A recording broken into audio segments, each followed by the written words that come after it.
nutrition is the process by which we get all the necessary things that are important for life. तो plants को अपना nutrition मिलता है, animals को अपना मिलता है. तो अब इस चैप्टर में we were studying about how animals get their nutrition. तो एक छोटा सा रिवीजन है कि एनिमल न्यूट्रिशन क्या होता है. तो animal nutrition includes nutrient requirement, mode of intake of food and its utilisation in the body. कि किस तरह से हम उस न्यूट्रिशन का इनटेक करेंगे, मतलब कैसे हमें मिलेगा, वो खाएंगे या फिर इंजेक्शन के थ्रू दिया जाएगा. मोड ऑफ इनटेक और हमारी बॉडी कैसे यूज करके उसे किस तरह से हमें एनर्जी देगी या फिर it would help us to live. तो अब एनिमल्स में क्या है, there are different ways of taking food. इस पे हम लोगों ने डिस्कशन किया था थोड़ा सा कि स्नेल है, एंट है, ईगल है, हमिंग बर्ड है, मस्कीटो है. जैसे मस्कीटो कैसे करता है, वो खून को सक करता है, तो उसका अपना अलग ढंग है. हाउस फ्लाई मतलब जो नॉर्मल मक्खी होती है, इनका अलग है. इसमें देखो ये सारे नाम दिए हुए हैं फर्स्ट पेज पे. I hope you all have your NCERT book. Second chapter खोलेंगे सब लोग. Scraping, chewing, siphoning.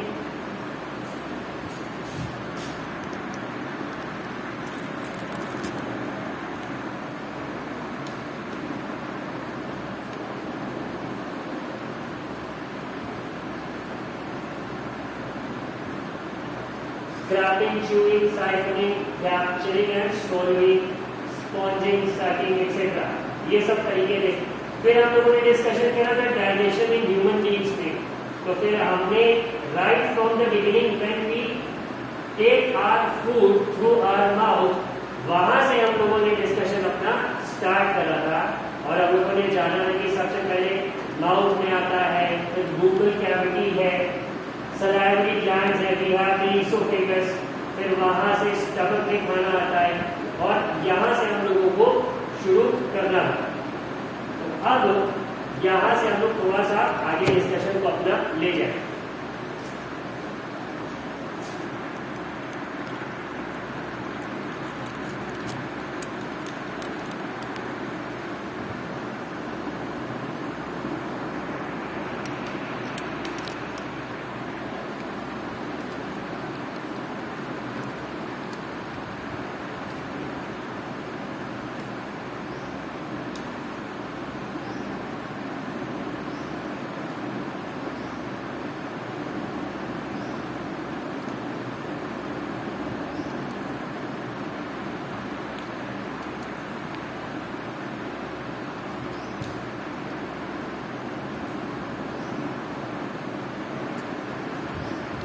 Please give me 2 minutes students. 1 second में इशू है.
Okay, students, let's once again start. The recording was again stopping, so it took me some time to adjust it. Now coming back to the point, सबसे पहले हमने खाने को मुंह से लिया था, खाया था, फिर उसके बाद भी chew the food, जैसे ह्यूमन बींग्स में होता है, तो इसमें बोलस फॉर्म होता है, सलाइवा से मिक्स होता है, चू करने में हमें हमारे टीथ हेल्प करते हैं।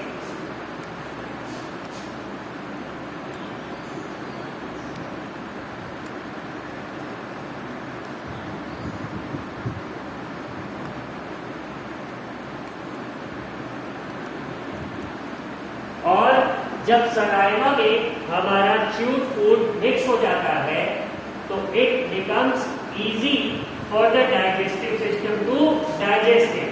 फिर वहां से ईसोफेगस की हेल्प से फूड जाता है कहाँ? स्टमक में। लेकिन हमने एक चीज और देखी कि माउथ में हमारी टंग भी होती है जो कि टेस्ट में हमें हेल्प करती है। तो टंग का क्या यूज होता है, कितने तरह के टीथ होते हैं, ये सब हम लोगों ने पढ़ा था। ठीक है, मीठा खाने से कैसे कभी कभी दांत खराब हो जाते हैं, ये भी हमने पढ़ा था। और टंग के अलग अलग रीजन में हमें कैसा टेस्ट फील होता है, ये भी हमने पढ़ा था। उसके बाद है ना कि जब खाने का सारा काम माउथ से हमारे पूरा हो गया, फिर वो फूड पाइप की हेल्प से, with the help of the food pipe which we call oesophagus. Now this is a very strange kind of a word. ये स्टार्ट ओ से होता है बट इसको प्रोनाउंस हम ईसोफेगस करते हैं। तो इसमें क्या होता है, ओ इज साइलेंट, तो इसकी स्पेलिंग में बहुत मिस्टेक्स होती है। सो व्हाइल स्टडीइंग दिस और लर्निंग दिस, ईसोफेगस की स्पेलिंग सब लोग बहुत अच्छे से लर्न करना। O E S O P H A G U S, oesophagus, जिसे हम क्या कहते हैं, फूड पाइप। तो खाना हमारे माउथ के बाद फूड पाइप के हेल्प से ये कहाँ पहुंच जाता है? स्टमक में। अब स्टमक में क्या होता है, ये भी एक थिक वॉल्ड, मतलब मोटे कपड़े के जैसा बैग होता है और it is shape like a flattened J. जैसे जो जे अल्फाबेट होता है इंग्लिश का, अगर हम उसे मतलब जब हम लिखते हैं तो वो वर्टिकल रहता है, अगर हम उसे थोड़ा हॉरिजॉन्टल करते हैं तो वो जैसा शेप होगा, स्टमक उसी तरह के शेप में रहता है। और ये वाइडेस्ट पार्ट होता है किसका? एलिमेंट्री कैनाल का। अब एलिमेंट्री कैनाल क्या होता है, ये हम लोगों ने पढ़ रखा था। ठीक है, it receives food from the food pipe at one end and opens into the small intestine. तो यहां से हम लोगों को पढ़ना है। अब पहले ये जान लें कि स्टमक में होता क्या है। तो स्टमक की जो इनर लाइनिंग होती है, inner lining of the stomach secretes mucus. अब म्यूकस क्या है, ये भी एक डाइजेस्टिव लिक्विड है जो फूड के कंपोनेंट्स को ब्रेक करने में हेल्प करता है। हाइड्रोक्लोरिक एसिड, एसिड क्या करता है, ये भी कॉम्प्लेक्स पार्ट्स जो होते हैं कार्बोहाइड्रेट्स के, उनको ब्रेक करने में हेल्प करता है। प्लस हमारे खाए हुए खाने में अगर कोई बैक्टीरिया है, कोई जर्म्स है, कोई वायरस है, तो वो इस हाइड्रोक्लोरिक एसिड के कांटेक्ट में आके मर जाते हैं। एक तरह से ये हाइड्रोक्लोरिक एसिड हमें प्रोटेक्ट भी करता है। ठीक है, और साथ में क्या रहता है, digestive juices. The mucus protects the lining of the stomach. अब म्यूकस क्या करता है, देखो, हो सकता है कि कुछ खाया हो हमने, ऐसा जैसे कभी कभी होता है कि किसी फ्रूट में सीड्स होते हैं।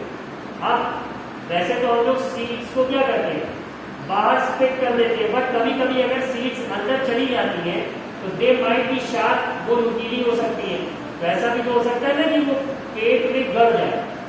तो ऐसे में म्यूकस क्या करता है, वो स्टमक की अंदर की लाइनिंग को थोड़ा सा गीला, ल्यूब्रिकेटेड रखता है, तो जिससे वो बीज कहीं अटकने की बजाय या चुभने की बजाय वो क्या होती है, वो फिसलती रहती है। ठीक है, तो ये काम होगा म्यूकस, ये काम हो गया म्यूकस का। अब acid plus many bacteria can enter along with the food and makes the medium in the stomach acidic and helps the digestive juices to act. अब ये जो डाइजेस्टिव जूसेस है हमारे स्टमक में, ये एसिडिक मीडियम में ही काम कर पाएंगे, और अगर ये काम नहीं कर पाएंगे तो फूड नहीं डाइजेस्ट होगा।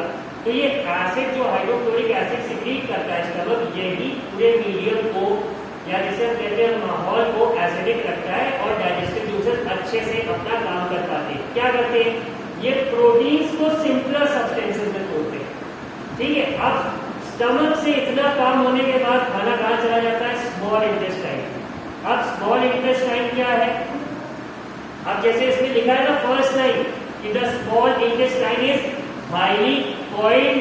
कॉइल्ड मतलब जैसे आप लोगों ने मस्कीटो कॉइल देखा ना, कछुआ गोल गोल होता है, तो इसी की तरह इंटेस्टाइन भी आपका एकदम इसकी तरह गोल गोल नहीं, बट हाँ एक दूसरे के ऊपर फैली हुई और मुड़ी हुई कॉइल्ड होती है। जब भी कुछ मुड़ा मुड़ा या घुमावदार रहता है तो उसे हम कॉइल कहते हैं। Small intestine is highly coiled and is about 7.5 metres long.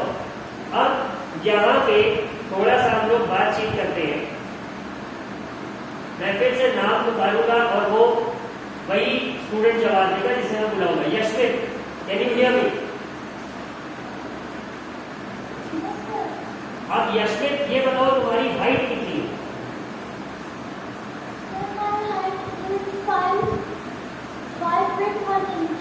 5 feet 1 inch है तुम्हारी हाइट। Yes, sir. अच्छा, ओके। अब Shivendra, can you listen to me? Can you hear me? Sorry. Yes, sir. Shivendra ये बताओ 1 मीटर में कितने फीट होते हैं?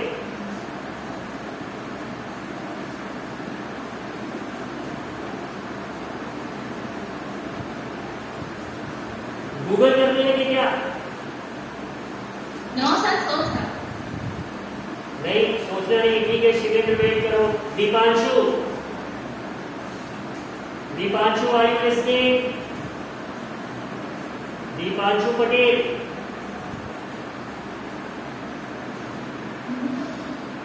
दीपांशु का कोई जवाब नहीं आ रहा। Aditya, Aditya Dubey,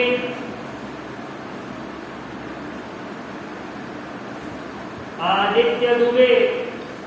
Sir, yes, sir. हाँ, 1 मीटर में कितने फीट होते हैं?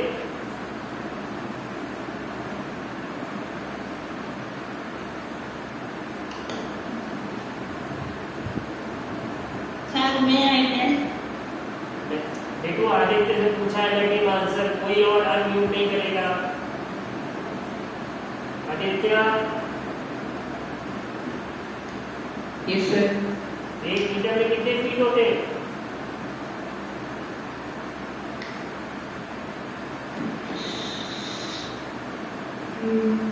आदित्य कैमरा बंद कर लो।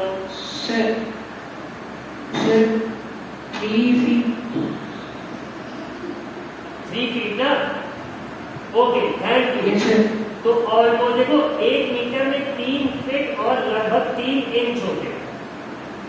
हाँ, अब 1 फीट में 12 इंच होते हैं। तो अब ये सोचो कि just a second,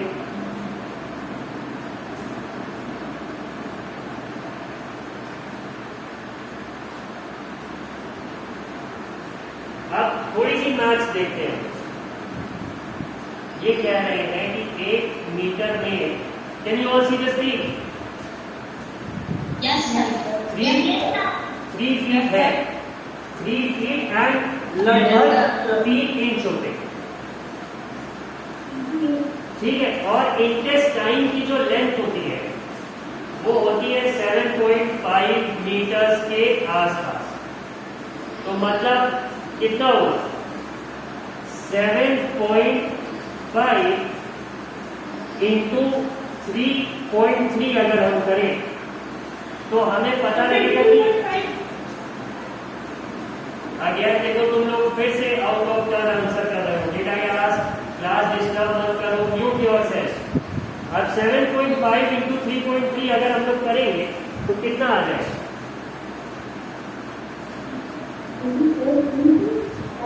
please mute yourself. ये कौन है जिसने म्यूट कर रखा है? Mute yourself.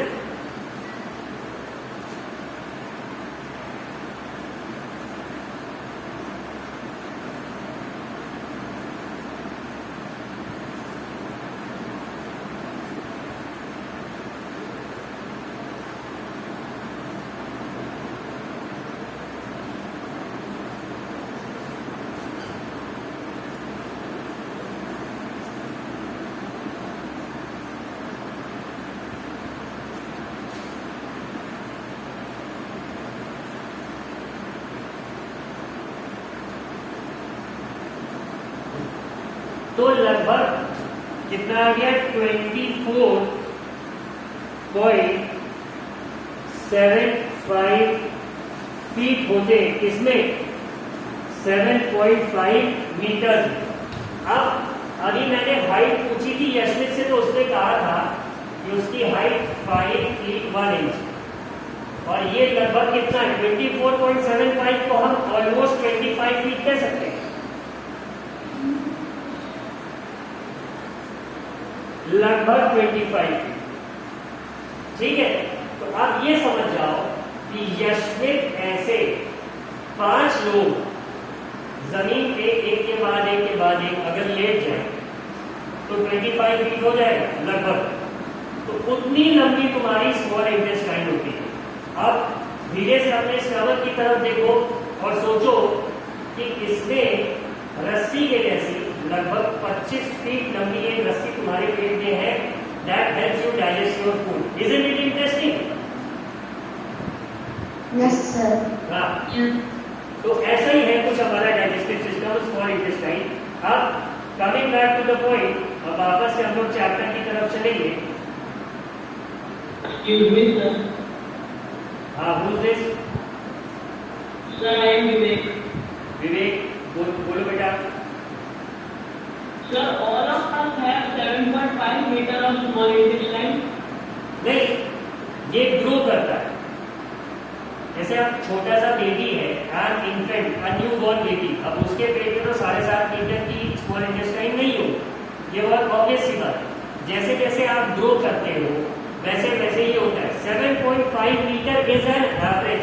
जरूरी नहीं है कि सबके स्टमक में एग्जैक्टली 7.5 मीटर। अब जैसे द ग्रेट खली है, उसके इंटेस्टाइन्स देखते ही हम लोग कह सकते हैं कि उसके हो सकता हो 10 मीटर हो। और जैसे राजपाल यादव है जो कॉमेडियन है, उसकी हाइट कम है, उसके में क्या पता 6 मीटर हो। तो ये डिपेंड करता है from person to person, and it also depends upon the age. जब तक आप ऑलमोस्ट 21 ईयर्स के नहीं हो जाते हो, ऐसा कहा जाता है कि 21 साल तक आपकी बॉडी पूरी तरह से डेवलप हो जाती है। उसके बाद उसमें ग्रोथ नहीं होता। जितने बॉडी ऑर्गन्स बनने होते हैं, ग्रो करने होते हैं, वो 21 ईयर्स ऑफ एज तक बढ़ जाते हैं। उसके बाद आप मैक्सिमम आपकी हाइट थोड़ी बहुत बढ़ जाती है, बट ऑर्गन्स में कोई चेंज नहीं आता। हाँ, after some time if you put on weight, आप मोटे हो जाते हो तो ये इंटेस्टाइन का साइज ग्रो कर सकता है, स्टमक का साइज ग्रो कर सकता है, बट उसके अलावा 21 ईयर्स तक ये कांस्टेंट हो जाता है। ठीक है, और छोटा बच्चा है अगर कोई, तो उसके में जाहिर सी बात है कम रहेगा या छोटा रहेगा। ये 7.5 मीटर इज एन एवरेज। समझ में आ गया कि? Yes, sir. ठीक है, आगे चले। Yes, sir. ठीक है, तो अब स्मॉल इंटेस्टाइन क्या करता है? The small intestine is highly coil and is about 7.5 metres long. It receives secretions from the liver and the pancreas. Besides, its wall also secretes juices. अब लिवर और pancreas भी हमें पता है होते हैं हमारे डाइजेस्टिव सिस्टम का पार्ट। तो जब स्मॉल इंटेस्टाइन में, स्टमक से स्मॉल इंटेस्टाइन में खाना जाता है, तो कौन सा खाना जाता है? तो स्टमक में डाइजेस्ट नहीं हो पाया, अब स्मॉल इंटेस्टाइन उसे डाइजेस्ट करने की कोशिश करेगा। तो इसकी हेल्प कौन कौन करते हैं? The liver and the pancreas इसको जो जूसेस होते हैं, डाइजेस्टिव जूसेस, वो सिक्रीट करके स्मॉल इंटेस्टाइन में देते हैं, और ये खुद भी डाइजेस्टिव जूसेस सिक्रीट करता है। ठीक है, अब लिवर क्या है?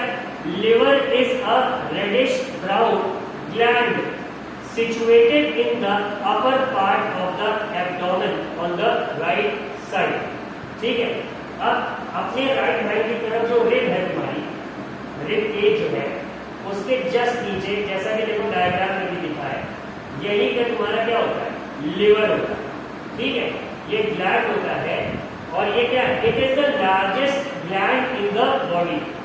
It secretes bile juice. अब ये कौन सा जूस सेक्रीट करता है? Bile juice. ये इंपॉर्टेंट है, इसे अंडरलाइन कर लेना सब लोग। Liver is the largest gland and it secretes bile juice that is stored in a sac. अब सैक क्या होता है? थैली को हम लोग सैक कहते हैं। कौन से थैली में स्टोर होता है ये बाइल जूस? Gall bladder. अब बाइल का काम क्या होता है? The bile plays an important role in the digestion of fats. अब फैट्स क्या है? जो भी चीज हमें दूध में मलाई से या फिर घी से जो हमें न्यूट्रिशन मिलता है उसे हम फैट कहते हैं। अब वो कैसे डाइजेस्ट होता है? बाइल जूस की वजह से। बाइल जूस कहाँ से आता है? लिवर से। तो अगर किसी को कभी जॉन्डिस हुआ तो कुछ दिन तक दूध या चिकनी चीजें या फिर जो फैटी चीजें होती है वो खाने से मना कर दिया जाए। क्यों? क्योंकि जॉन्डिस में आपका लिवर अफेक्ट होता है, लिवर वीक हो जाता है, बाइल जूस सेक्रेशन ठीक से हो गए। इसीलिए ऐसे फूड्स जिसमें कि फैट्स हो और लिवर को मेहनत करनी पड़े उसे डाइजेस्ट करने में, उन फूड्स का खाना मना कर दिया जाए। ठीक है, तो बाइल जूस किस काम में आ रहा है? फैट्स के डाइजेशन में। अब पैनक्रियास क्या है? Pancreas is a large cream coloured gland. Cream क्या है? जैसे दूध के ऊपर जो मलाई जम जाती है तो हम देखते हैं milk is purely white, but वो जो मलाई होती है वो थोड़ा सा येलोइश होती है, उसी शेड को हम क्रीम कहते हैं। उसी रंग का ये क्रीम कलर्ड ग्लैंड होता है located just below the stomach. पेट का जो पेट और स्मॉल इंटेस्टाइन के बीच में जो जगह होती है वहीं पे ये पैनक्रियास क्या होता है? लोकेटेड होता है। अब इसका क्या नाम, इसका क्या काम है? द पैनक्रियाटिक जूस जो ये जूस सेक्रेट कर रहा है ये एक्ट करता है किस पे? कार्बोहाइड्रेट्स पे, फैट्स पे, प्रोटीन्स पे। अब ये तीनों चीजों पे, अब मान लो कुछ प्रोटीन तो डाइजेस्ट हो गया स्टमक में, बट जो नहीं हो पाए उनको कैसे डाइजेस्ट किया जाएगा? कुछ फैट्स जो लिवर ने डाइजेस्ट कर दिए बट जो उससे बच गए वो कैसे? वो पैनक्रियास हेल्प करेगा पैनक्रियाटिक जूस सेक्रेट करके, और उससे वो जो कार्बोहाइड्रेट्स है, प्रोटीन्स है, फैट्स है, ये सिंपलर फॉर्म में ब्रेक हो जाएंगे और इजीली डाइजेस्टेड हो जाएंगे। अब यहाँ तक खाना अभी पूरा नहीं डाइजेस्ट हुआ। The partly digested food now reaches the lower part of small intestine. ये सब स्मॉल इंटेस्टाइन के स्टार्टिंग में हो रहा है। अब खाना क्या होता है? स्मॉल इंटेस्टाइन के लोअर पार्ट में पहुंचता है। वहां पे क्या होता है? अब बारी किसकी? बाइल जूस हो गया, पैनक्रियाटिक जूस हो गया। अब स्मॉल इंटेस्टाइन जो खुद से जूस सेक्रेट करेगा, अब उसकी बारी। यहाँ क्या है? Intestinal juice completes the digestion of all components of the food. Carbohydrates get broken into simple sugars. Sugars क्या है? एक बार जान लेना सब लोग, हम जो भी खाना खाते हैं अल्टीमेटली वो ग्लूकोज में कन्वर्ट हो जाता है। जो ग्लूकोन डी पीते हो आप लोग, ग्लूकोज वाला सारा खाना अंत में उसी फॉर्म में कन्वर्ट होता है और उसी से हमें एनर्जी मिलती है। प्रोटीन्स और विटामिन की बात अलग है, बट उसके अलावा जितने भी कार्बोहाइड्रेट्स हम कंज्यूम करते हैं वो सारे किसमें चेंज होते हैं? ग्लूकोज। वही इन्होंने लिख रखा है कि the carbohydrates get broken into simple sugar such as glucose. Fats किसमें चेंज हो जाते हैं? फैटी एसिड्स में और ग्लाइसरॉल में। ग्लाइसरॉल भी एक कंपोनेंट होता है। And proteins into amino acids. अब प्रोटीन जो भी हमने खाया, जैसे हमें दाल से मिला या चने से मिला, वो किसमें चेंज हो जाएगा? Amino acids. ठीक है, ये इतनी चीज स्मॉल इंटेस्टाइन में। अब अगली चीज क्या है? Absorption in the small intestine. अब जो काम की चीज स्टमक को मिली उससे वहां पे एब्जॉर्ब कर ली। अब स्मॉल इंटेस्टाइन में तो कुछ ना कुछ एब्जॉर्ब करेगा ना, जो वो मेहनत कर रहा है उसको जो अपने मतलब की चीज लगेगी। तो अब्जॉर्प्शन क्या है? Absorption in the small, yes somebody wants to say something?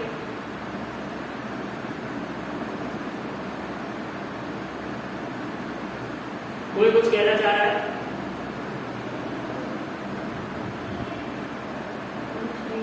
Good morning sir. Sir मेरी क्लास थी 10:30 से।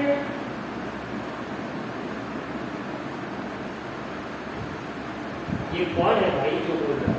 अनम्यूट करते।